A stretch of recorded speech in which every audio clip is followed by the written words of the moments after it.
တရားကိုတရားအချင်းစရိုက်တွေမတူညီဘူးဆိုလို့ရှိရင်လေအဲ့ relationship ကကွဲကွာတတ်ပါတယ်။တယောက်နဲ့တယောက်မှာအချင်းစရိုက်တွေဆိုတဲ့အခါမှာတချို့တော့အချင်းစရိုက်တွေက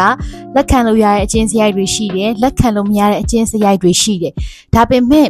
relationship တစ်ခုကိုစတင်ပြီးဖန်တီးတဲ့အခါမှာဆိုလို့ရှိရင်တော့အဲ့ဒီအချင်းတွေကိုတော့ဘယ်သူမှတော့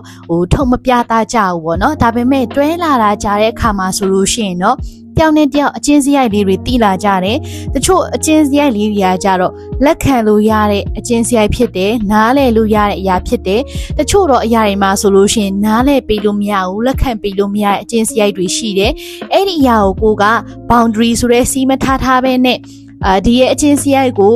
ရပါတယ်လေငါသူ့ကိုချစ်တာပဲလေဆိုပြီးတော့မှချစ်ချင်းတစ်ခုကိုပဲကိုကဥတီပြီးတွားမယ်ဆိုလို့ရှိရင်တော့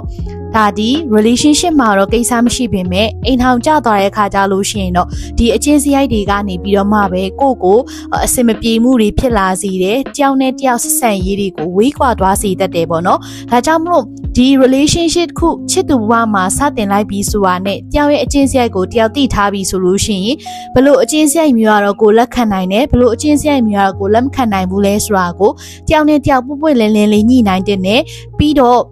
အဲ့ဒီအချင်းစရိုက်ကိုလည်းကိုဟာမကောင်းဘူးဆိုတာကိုသိတယ်ဆိုလို့ရှိရင်လက်ခံပြီးတော့လေပြုပြင်ခြင်းနဲ့စိတ်ရှိဖို့လိုအပ်ပါတယ်နော်။ဒါလို့ကိုက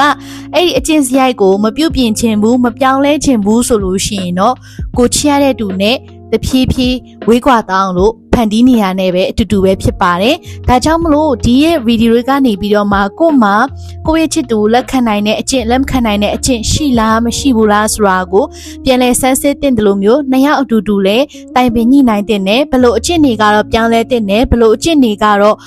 ကြော်သွားလို့ရတယ်နားလည်ပေးလို့ရတယ်ဆိုတဲ့အရာမျိုးကိုနှစ်ယောက်အတူတူတိုင်ပင်ညှိနှိုင်းကြပါလို့ဒီဗီဒီယိုကနေပြီးတော့မှမျှဝေပေးလိုက်ချင်ပါတယ်။ relationship နဲ့ပတ်သက်ပြီးတော့မှ mindset ပိုင်းကိုမျှဝေပေးနေတဲ့မေစင်မဲဖြစ်ပါတယ်ကျေးဇူးတင်ပါတယ်